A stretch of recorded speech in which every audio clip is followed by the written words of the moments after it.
രാജീവ് ഗാന്ധിയും കോൺഗ്രസ് പാർട്ടിയും ഈ രാജ്യത്തെ സ്ത്രീകൾക്ക് നൽകിയ വലിയ ഒരു അംഗീകാരം. പക്ഷെ ഇപ്പോഴെന്താ ഇവർ ഇപ്പോഴുള്ള 543 നൽകാതെ 2023 പാർലമെന്റ് ഒറ്റക്കെട്ടായി രാജ്യസഭയിലും ലോക്സഭയിലും കോൺഗ്രസ് പാർട്ടിയും ഇന്ത്യ മുന്നണിയും എല്ലാവരും ഒന്നടങ്കം പാസാക്കിയ ഒരു നിയമം. നമസ്കാരം, മലയാളി വാർത്തയിലേക്ക് സ്വാഗതം. ലോക്ഭവൻ മുന്നിലേക്ക് മഹിളാ കോൺഗ്രസിന്റെ നേതൃത്വത്തിൽ ഒരു പ്രതിഷേധം നടത്തിയിരിക്കുകയാണ്. ആവശ്യം വനിതാ സംവരണമാണ്. അതായത് ഇപ്പോ 543 ലോക്സഭാ സീറ്റുകളിലേക്കും നിയമസഭാ സീറ്റുകളിലേക്കും സ്ത്രീകൾക്ക് 33% സംവരണം ഉടൻ നടപ്പിലാക്കുക എന്ന ആവശ്യമാണ് ഇപ്പോൾ മഹിളാ കോൺഗ്രസിന്റെ ഭാഗത്തു നിന്നുണ്ടായിരിക്കുന്നത്. മഹിളാ കോൺഗ്രസ് ഇന്ന് ലോക്ഭവന് മുന്നിൽ ഇത്തരത്തിൽ ഈ ആവശ്യം ഉന്നയിച്ച് പ്രതിഷേധ മാർച്ച് നടത്തുകയുണ്ടായി. ഇപ്പോൾ നമുക്ക് പിന്നിൽ ആ പ്രതിഷേധം കാണുകയാണ്. പ്രധാനമന്ത്രിക്കെതിരെ അതിരൂക്ഷ വിമർശനമാണ് മഹിളാ കോൺഗ്രസിന്റെ ഭാഗത്തു നിന്നുണ്ടായിരിക്കുന്നത്. എന്താണ് അവർ വിമർശിച്ചിരിക്കുന്നത് എന്ന് നമുക്ക് നോക്കാം. ഓരോ വാക്കുകളിലേക്ക് പോകും.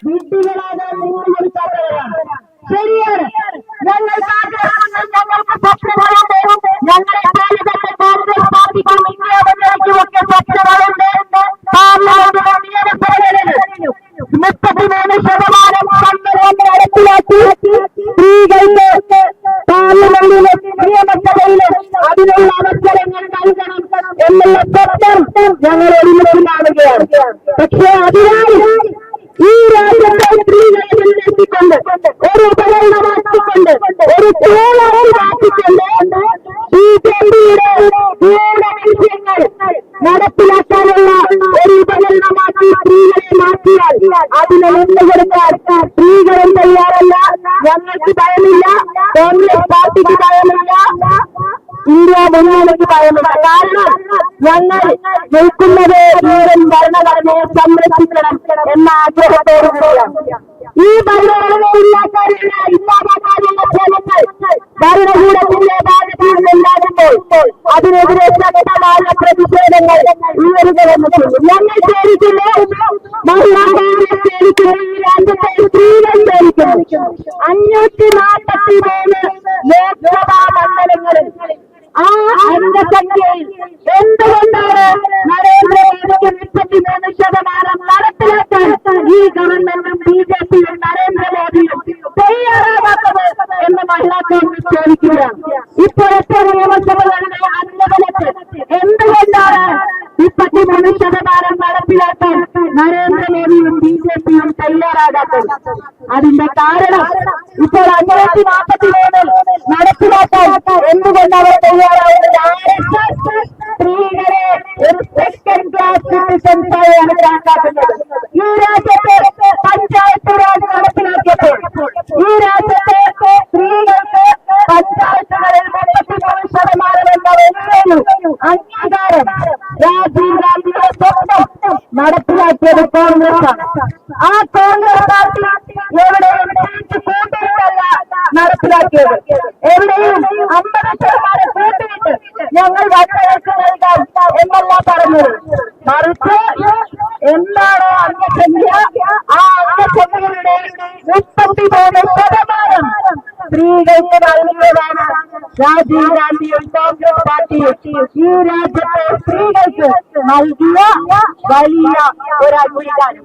പക്ഷെ ഇപ്പോഴെന്താ ഇവർ ഇപ്പോഴുള്ള 543 നൽകാതെ 2023 പാർലമെന്റ് ഒറ്റക്കെട്ടായി രാജ്യസഭയിലും ലോക്സഭയിലും കോൺഗ്രസ് പാർട്ടിയും ഇന്ത്യ മുന്നണിയും എല്ലാവരും ഒന്നടങ്കം പാസാക്കിയ ഒരു നിയമം. അതൊന്ന് നോട്ടിഫൈ ചെയ്യാൻ പോലും 3 വർഷം.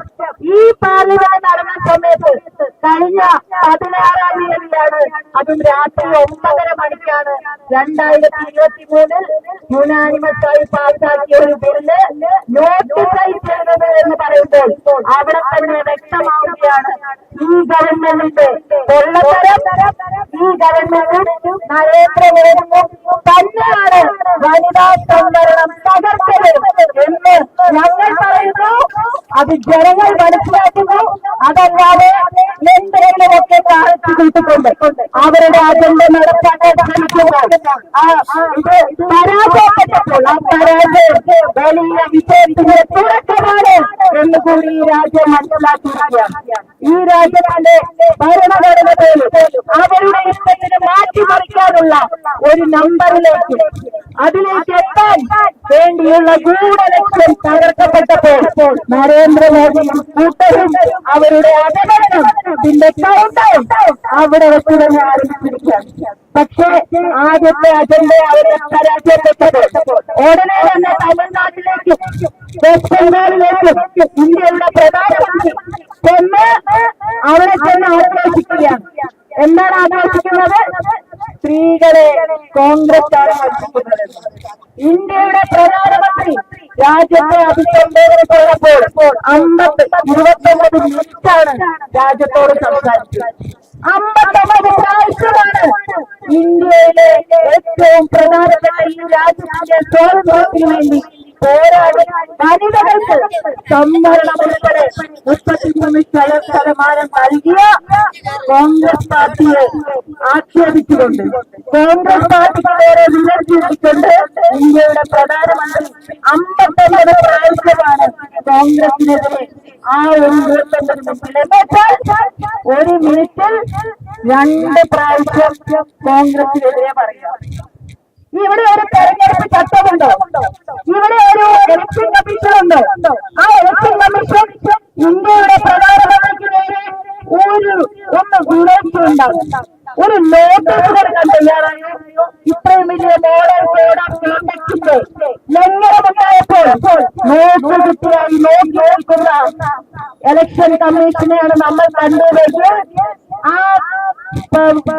നമ്മുടെ വനിതാ സംവരണത്തിന്റെ പേര് പറഞ്ഞു ഭീമവിദേശം നടപ്പാക്കാനുള്ള ശ്രമം 850 ആക്കാനുള്ള ശ്രമം ഉണ്ടായിരുന്നെങ്കിൽ ഉറപ്പിച്ചോളും ബിജെപിയുടെ ഉദ്ദേശം ഭരണഘടനയെ പോലും മാറ്റിമറിച്ച് അവർ ഇഷ്ടപ്പെടുന്ന രീതിയിൽ ഈ രാജ്യത്തിന്റെ ഭരണഘടനയെ മാറ്റാനുള്ള ശ്രമം തന്നെയായിരുന്നു. അതുകൊണ്ട് പ്രിയപ്പെട്ട സഹോദരിമാരെ, ഈ രാജ്യത്തെ ജനാധിപത്യ വിശ്വാസികൾ നമ്മൾ തിരിച്ചറിയുന്നു. ഇന്ത്യ മുന്നണിയുടെ ഐക്യത്തോടെയുള്ള രാഹുൽ ഗാന്ധിജിയുടെ ലോക്സഭയിലെ പ്രതിപക്ഷ നേതാവിന്റെ പ്രസംഗം രാജ്യം കേട്ടതാണ്. മല്ലികാർജുൻ ഖാർഗെജിയുടെ രാജ്യസഭയിലെ പ്രസംഗം കേട്ടതാണ്. പ്രിയങ്ക ഗാന്ധിജിയുടെ ആ ഒരു പ്രസംഗം നമ്മൾ കേട്ടതാണ്. അവരുടെ വാക്കുകളിലെല്ലാം എത്രയോ കാലമായി കോൺഗ്രസ് ആഗ്രഹിക്കുന്ന രാജീവ് ഗാന്ധിയുടെ സ്വപ്നം നടപ്പിലാക്കിയ പാർട്ടി, അതിനുശേഷം സോണിയാഗാന്ധിയുടെ സ്വപ്നം നമ്മൾ കൊണ്ടുവന്നതാണ്, രാജ്യസഭയിൽ പാസാക്കിയതാണ്. പക്ഷെ അതിനുശേഷം ഈ ബിജെപിക്കാരെ എവിടെയായിരുന്നു?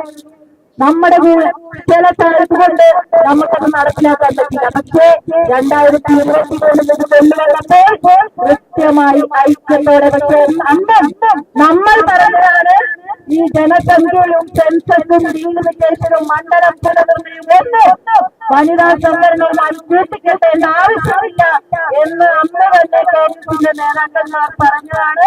രാഹുൽജിയും സോണിയാഗാന്ധിയും 2017-ലും 2018-ലും ഒക്കെ ഇവർക്ക് കത്തെഴുതിയതാണ് ഇത് എത്രയും പെട്ടെന്ന് നടപ്പിലാക്കണമെന്ന് പറഞ്ഞു.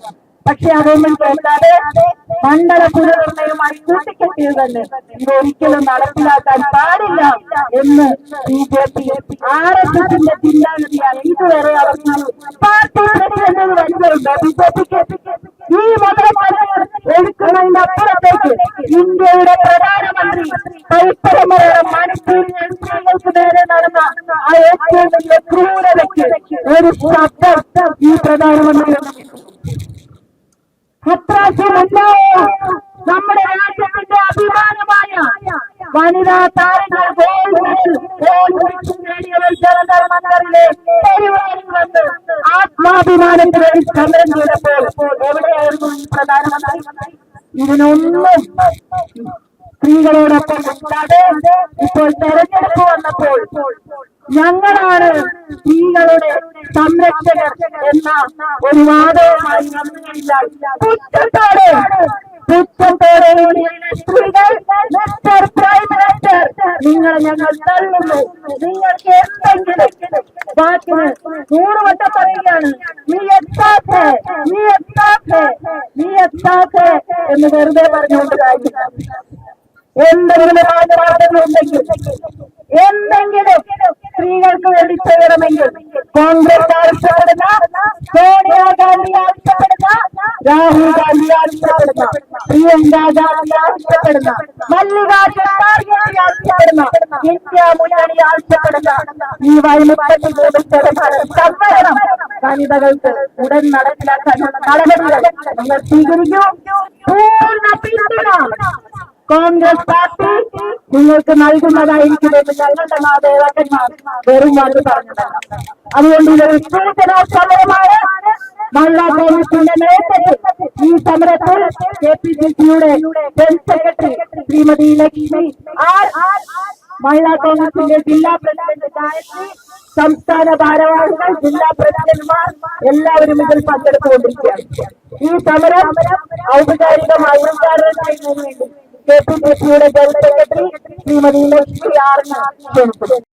ഈ സമരത്തിന്റെ മുന്നണി പോരാളി പ്രിയപ്പെട്ട അഡ്വക്കേറ്റ് ജബിനേത്രന്റെ മറ്റു മഹിളാ കോൺഗ്രസിന്റെ ഏറ്റവും പ്രിയപ്പെട്ട സംസ്ഥാന ഭാരവാഹികൾ, തിരുവനന്തപുരത്തിന്റെ അമരക്കാരി ഗായത്രി നായർ, ആലപ്പുഴയും കോട്ടയവും തൃശ്ശൂരും കൊല്ലവും ഒക്കെയുള്ള ജില്ലാ പ്രസിഡന്റുമാർ, മറ്റേറ്റവും പ്രിയപ്പെട്ട മഹിളാ കോൺഗ്രസിന്റെ നേതാക്കൾ, മാധ്യമ സുഹൃത്തുക്കൾ, ഇവിടെ സംസ്ഥാന അധ്യക്ഷ വളരെ വിശദമായി കാര്യങ്ങൾ പറഞ്ഞു. മഹിളാ കോൺഗ്രസിനോടൊപ്പം തന്നെ KPCCയുടെ ഭാഗത്തു നിന്ന് പറയാനുള്ളത്, നേരത്തെ സൂചിപ്പിച്ചതുപോലെ 2023 ഈ നിയമം ഐകകണ്ഠേന ഒപ്പുവെച്ചപ്പോൾ ഞങ്ങൾക്കെല്ലാം വനിതകൾക്ക് പ്രത്യേകിച്ച് സ്വപ്നങ്ങളുടെ ഭാഗമായി ഉടനെ നടപ്പിലാക്കും എന്ന ചിന്താഗതി ഉണ്ടായപ്പോൾ തന്നെ അത് മോദി അടക്കമുള്ള ആളുകൾ തിരുത്തി ഇതിപ്പോഴല്ല അടുത്ത തിരഞ്ഞെടുപ്പിനാണ് ഇത് പ്രാവർത്തികമാക്കുക എന്ന് അന്ന് പ്രഖ്യാപിച്ചു. അപ്പോൾ തീർച്ചയായിട്ടും നമ്മളെല്ലാവരും സന്തോഷിക്കും. ശരി, അല്പം കൂടി ശ്രമിക്കാം, കാത്തിരിക്കാം. ഇന്ത്യ മുന്നണി ഒന്നടങ്കം സപ്പോർട്ട് ചെയ്ത്, പാർലമെന്റ് എല്ലാം സപ്പോർട്ട് ചെയ്ത് അങ്ങനെ ഒപ്പുവെച്ചു. ഏറ്റവും പ്രിയങ്കരിയായ രാഷ്ട്രപതി ഒപ്പിട്ടു. അതും വനിതയായതിലും ഞങ്ങൾ സന്തോഷിച്ചു. നിർഭാഗ്യമെന്ന് പറയട്ടെ, കുറച്ചു നാളുകൾക്ക് ശേഷം എല്ലാവരെയും അത്ഭുതപ്പെടുത്തിക്കൊണ്ട് പുതിയ അജണ്ടയുമായി, കാരണം അടുത്ത ഭരണം ദൂരം വളരെ കാലം അകലെയാണെന്ന് മനസ്സിലാക്കിക്കൊണ്ട് അതിൽ എന്ത് അട്ടിമറി നടത്താം എന്ന് ഡോക്ടറേറ്റ് എടുത്തുകൊണ്ട് മുന്നോട്ട് പോകുന്ന മോദി ഗവൺമെന്റ്, മോദിയുടെ 4ാം ഗവൺമെന്റ് വരും എന്ന ആശയെ കാറ്റിൽ പറത്തുമെന്ന് മനസ്സിലാക്കിക്കൊണ്ട് പുതിയ അജണ്ടയുമായി എത്തി. സംവരണം നടപ്പിലാക്കും, പക്ഷെ അത് ഇത്തരത്തിലാണ്. എന്തായാലും ഇന്ത്യ മഹാരാജ്യത്തിന്റെ ഭാഗ്യമെന്ന് തന്നെ പറയാം. ഒപ്പം ഇന്ത്യ മുന്നണിയുടെ ഒന്നടങ്കമുള്ള നമ്മുടെ ഏറ്റവും പ്രിയങ്കരനായ പ്രതിപക്ഷ നേതാവ് രാഹുൽ ഗാന്ധിയുടെ നേതൃത്വത്തിലുള്ള ഇന്ത്യ മുന്നണിയും പ്രതിപക്ഷവും എല്ലാം ഒറ്റക്കെട്ടായി വളരെ മുൻകൂട്ടിയുള്ള ആലോചനയോടുകൂടി പ്രവർത്തിച്ചതിന്റെ ഫലമായിട്ട് ഇത് നടപ്പിലാക്കാൻ സാധിക്കില്ല. ഇവിടെ നേരത്തെ സൂചിപ്പിച്ചതുപോലെ 543 നിയോജക മണ്ഡലങ്ങളിൽ 33% സംവരണം അതിന് മറ്റു ബാധ്യതയില്ലാതെ നടപ്പിലാക്കണമെന്നാണ് മഹിളാ കോൺഗ്രസിന്റെയും ഇന്ത്യ മുന്നണിയുടെയും ഇന്ത്യ മഹാരാജ്യത്തിലുള്ള പ്രതിപക്ഷ പ്രസ്ഥാനത്തിന്റെ ഭാഗത്തു നിന്നുകൊണ്ട് ഞങ്ങൾക്ക് ആവശ്യപ്പെടാനുള്ളത്. നമ്മുടെ ഏറ്റവും പ്രിയങ്കരനായ മൺമറഞ്ഞു പോയ രാജീവ്ജിയുടെ സ്വപ്നം സാക്ഷാത്കരിച്ചതിന്റെ ഭാഗമായിട്ടാണ് ഇവിടെ ഞങ്ങളോടൊപ്പമുള്ള വനിതാ നേതാക്കൾ, പഞ്ചായത്ത് പ്രസിഡന്റുമാരായിട്ടും ഞങ്ങളോടൊപ്പം മാത്രമല്ല ഇതര രാഷ്ട്രീയ പ്രസ്ഥാനങ്ങളിൽ ഇരിക്കുന്നവർ ഇന്ന് വാഹനങ്ങളിൽ, ഗവൺമെന്റിന്റെ വാഹനങ്ങളിൽ അങ്ങോട്ടും ഇങ്ങോട്ടും പായുന്നതും അവരുടെ അവരുടെ നടപടികളും നിയമങ്ങളും നടപ്പിലാക്കാനുള്ള അവസരങ്ങൾ ലഭ്യമായത് കോൺഗ്രസിന്റെ രാജീവ് ഗാന്ധിയുടെ സ്വപ്നവും ദീർഘവീക്ഷണവുമാണ് എന്ന് ഒന്നുകൂടി ഓർമ്മപ്പെടുത്തുവാൻ ഈ അവസരം ഞാൻ ഉപയോഗിക്കുകയാണ്. അതോടൊപ്പം തന്നെ ഒരിക്കലും കോൺഗ്രസ് സ്ത്രീകളെ മാറ്റി നിർത്തിയിട്ടില്ല. ഇന്ത്യയുടെ ആദ്യത്തെ വനിതാ പ്രധാനമന്ത്രിയെ സംഭാവന ചെയ്തത് ഇന്ത്യൻ നാഷണൽ കോൺഗ്രസ് ആണ്. ഇവിടെ ജഗീനേത്തർ സൂചിപ്പിച്ചതുപോലെ നമ്മുടെ പ്രസ്ഥാനമാണ്, നമ്മുടെ പാർട്ടിക്കാണ് വനിതയുടെ പ്രസിഡന്റന്മാർ ഉണ്ടായിട്ടുള്ളത്. അതിനുള്ള ആർജവും കാണിച്ചത് ഇന്ത്യൻ നാഷണൽ കോൺഗ്രസ് എന്ന പ്രസ്ഥാനമാണ്. ആദ്യമായി സ്പീക്കറെ സംഭാവന ചെയ്തത് ഇന്ത്യ മഹാരാജ്യത്തെ സ്പീക്കറെ, വനിതാ സ്പീക്കറെ സംഭാവന ചെയ്തത് നമ്മുടെ ഇന്ത്യൻ നാഷണൽ കോൺഗ്രസ് ആണ്. ഇങ്ങനെ ഇതര തലങ്ങളിൽ വനിതകളെ മുൻനിർത്തി അല്ലെങ്കിൽ അവരെ കീ പോസ്റ്റുകളിൽ വയ്ക്കാൻ അല്ലെങ്കിൽ നടപടി സ്വീകരിക്കാൻ ആർജവം കാണിച്ചത് ഇന്ത്യൻ നാഷണൽ കോൺഗ്രസ് എന്ന പ്രസ്ഥാനം മാത്രമേ ഉള്ളൂ എന്ന് നമുക്ക് സന്തോഷപൂർവ്വം പറയേണ്ടി വരും. അതുകൊണ്ട് തന്നെ ഏറ്റവും പ്രിയപ്പെട്ട പ്രധാനമന്ത്രി, താങ്കൾ വിവിധ തലങ്ങളിലുള്ള വിഷയങ്ങൾ വരുമ്പോൾ 56 ഇഞ്ചിൽ കൊണ്ട് ഉൾപ്പെടുന്നിട്ട് ഇന്ന് ഈ വിഷയം വന്നപ്പോൾ എന്തുകൊണ്ടാണ് താങ്കൾ മാധ്യമങ്ങളെ കാണാനും പത്രസമ്മേളനം നടത്താനും തയ്യാറായത് എന്ന് ജനങ്ങൾ തിരിച്ചറിഞ്ഞിട്ടുണ്ട്. വനിതകളെ, സ്ത്രീകളെ ാക്കി മുന്നോട്ട് പോകാനുള്ള ആഗ്രഹം താങ്കൾ ദയവായി ഉപേക്ഷിച്ചു. ഞങ്ങൾ ഈ സമരവുമായി മുന്നോട്ട് പോകും എന്ന് പ്രഖ്യാപിച്ചുകൊണ്ട് ഈ ധർണാ പരിപാടി ഉദ്ഘാടനം ചെയ്തതായി പറഞ്ഞുകൊണ്ട് വാക്കുകൾ പങ്കുവയ്ക്കുന്നു. ഈ പരിപാടി ഉദ്ഘാടനം ചെയ്ത KPCCയുടെ ജനറൽ സെക്രട്ടറി ശ്രീപ്പെട്ട അടക്കം ഇവിടെ എത്തിച്ചേർന്നിട്ടുള്ള ശ്രീപ്പെട്ട മഹിളാ കോൺഗ്രസിന്റെ സംസ്ഥാന ഭാരവാഹികളെ, മറ്റു ഭാരവാഹികളെ, പ്രവർത്തകരെ, നമുക്കറിയാം സ്ത്രീ സംവരണത്തിന്റെ പേരും പറഞ്ഞുകൊണ്ട് നമ്മള് കേരളത്തിലാകുന്ന സ്ത്രീകളെ വഞ്ചിക്കാൻ നോക്കിയ നരേന്ദ്രമോദിക്ക് ഒരിക്കലും നമുക്ക് മാറ്റി നൽകാനാവില്ല. കാരണം നമ്മുടെ പ്രസ്ഥാനം എന്നത് ഇന്ത്യൻ നാഷണൽ കോൺഗ്രസ് പ്രസ്ഥാനമാണ്. സ്ത്രീകൾക്ക് ഇവിടെ പ്രതിരോധിച്ചുകടകെ മറ്റു ഇവിടെ വ്യക്തമായി പറഞ്ഞതാണ്. നമുക്കറിയാം സ്ത്രീകളെ എത്രമാത്രം ഉയർത്തിലെത്തിക്കാമോ അത്രമാത്രം ഉയർത്തിലെത്തിക്കാൻ കഷ്ടപ്പെട്ടിട്ടുള്ള പ്രസ്ഥാനമാണ്. അതിന്റെ അടിസ്ഥാനത്തിലാണ് ത്രിതല പഞ്ചായത്ത് സംവിധാനങ്ങളിലൊക്കെ സ്ത്രീകൾ പല പ്രമുഖ സ്ഥാനങ്ങളും വഹിക്കുന്നത്. തീർച്ചയായിട്ടും 33% സംവരണം പ്രതിപക്ഷം ഉൾപ്പെടെ പാസാക്കിയിട്ടും മണ്ഡലങ്ങൾ വിഭജിച്ചുകൊണ്ട് ഒട്ടാകെ വിഭജിച്ചുകൊണ്ട് അതിൽ നിന്നും 33% സംവരണം നൽകുമെന്ന് പറയുന്ന ഈ വിധതരം കേരളത്തിലെ എമ്പാടുമുള്ള സ്ത്രീകളെ അപമാനിച്ചതാണ്. തീർച്ചയായിട്ടും ഇത് നടപ്പിലാകില്ല. ഇവിടെ ശക്തമായി മഹിളാ കോൺഗ്രസിന്റെ പ്രതിഷേധങ്ങൾ തുടക്കം മാത്രമാണ്. തീർച്ചയായിട്ടും നമ്മളുടെ അവകാശങ്ങൾക്ക് വേണ്ടിയുള്ള പോരാട്ടം അങ്ങനെ വേണ്ടിയിട്ടുള്ള പ്രസ്ഥാനമാണ് ഇന്ത്യൻ നാഷണൽ കോൺഗ്രസ് പ്രസ്ഥാനം. അതിന്റെ നേതൃത്വത്തിലുള്ള മഹിളാ കോൺഗ്രസ് അതിശക്തമായ പ്രവർത്തനങ്ങളുടെ അതിശക്തമായ പ്രതിഷേധ പരിപാടികളുണ്ട്. ഇന്ത്യ ഒട്ടാകെ ഈ സമരം ആരംഭിച്ചിരിക്കുകയാണ്. ഈ സമരത്തിൽ എല്ലാവിധ അഭിപ്രായങ്ങളും നേർന്നുകൊണ്ട് മഹിളാ കോൺഗ്രസ് ജില്ലാ കമ്മിറ്റിയുടെ നമസ്കാരം.